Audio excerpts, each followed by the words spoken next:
And I think that's a very good question for you to continue to raise and demand of those of us who are in a position to give money. And I want to say to you as well that now that I'm wearing this hat at the federal level, the question I probably get the most these days is, do you think that you could get me some money for this nonprofit or that nonprofit? And I just close my eyes, because if I thought grant making was tough at the ARCA Foundation, it's a little challenging at the federal level, not really grant making, but allocating money. And I'm actually not a great believer for your purposes, either at the state level or the or the federal level, relying on things like earmarks, because I think that we have so many really tremendous programs out there from which our vibrant nonprofit communities around our state can draw, that it's really important that you tap those available and accessible resources first before saying, can you just do me this one favor? Because that's not really about sustainability. It's not at all. It may get you some money for a year, but it may not sustain you over time. And so these days, I'm fond of pointing people toward available and accessible resources. I'll give you an example. In our community in Prince George's and Montgomery County in the 4th Congressional District, we have a lot of organizations that are doing work with young people in violence prevention. And 201, when I asked whether they've ever applied for a discretionary grant, say from the Centers for Disease Control to do violence prevention, they say no. They didn't even know about it. And so I think it's really incumbent on you to find out what those programs are and where they are. And some of them are at the state and the county level, but there are plenty available and accessible federal resources that, frankly, if you never apply for them, you'll never know whether you've been accepted or rejected.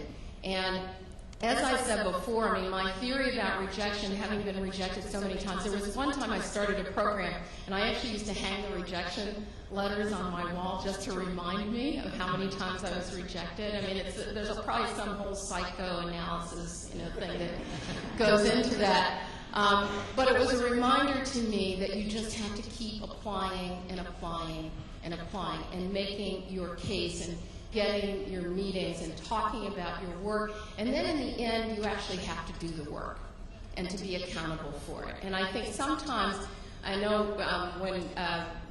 when I was raising money for organizations, I thought, well, I'm just a do-gooder. I'm doing good, and so people should just know that and recognize it and just give me money. And occasionally, I'd have to actually report on what it is that I was doing. And in these days, accountability is even greater. And I think our sector, and I say our sector because I still feel like I'm a part of the nonprofit sector, having spent 20 years in it, that accountability is really important, and documenting your work is really important, and demonstrating your capacity and your worth is important. And if you don't do that and you don't evaluate it, then how can you expect others to give you money for that work?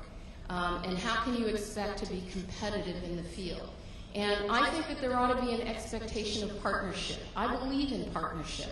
I believe in partnering with your counties and with your state and partnering with other organizations, because, as I said earlier, there's just a limited reservoir out there, but a lot of good people doing the work. And so I want to encourage all of you, and I'm very excited to be here, and I look forward to the partnership that I'll have with our state grants office and that I'll have with our local counties to make sure that those people who are out there doing some of the hardest work there is throughout our communities, whether it's on workforce development, or it's on violence prevention, or domestic violence and sexual assault, something that I know a lot about, or whatever that work is, finding people, sort of homes, making sure that there's availability for home ownership and community organizing. These are things that I deeply believe in, and I'll be connected with our community, making with our elected officials and our state offices making sure that we actually have the knowledge base we need to tap into as many resources as possible. And then lastly, don't forget private philanthropy. Sometimes private philanthropy will do that thing that's the cutting edge, that's not quite proven yet, that might be a bit of an experiment that government agencies may be never able to do until it's proven.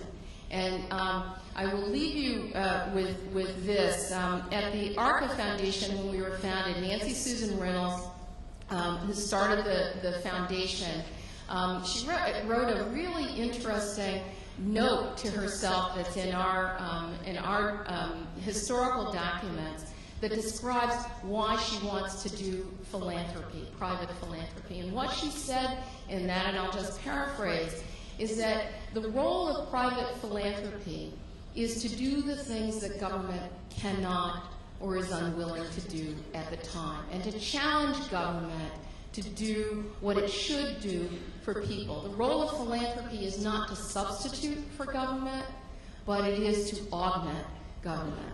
And I will leave you with that because I do think that there are, among our state agencies and our county agencies, great resources, and certainly at the federal level, tremendous resources to support the good work that is happening throughout our state and across the country.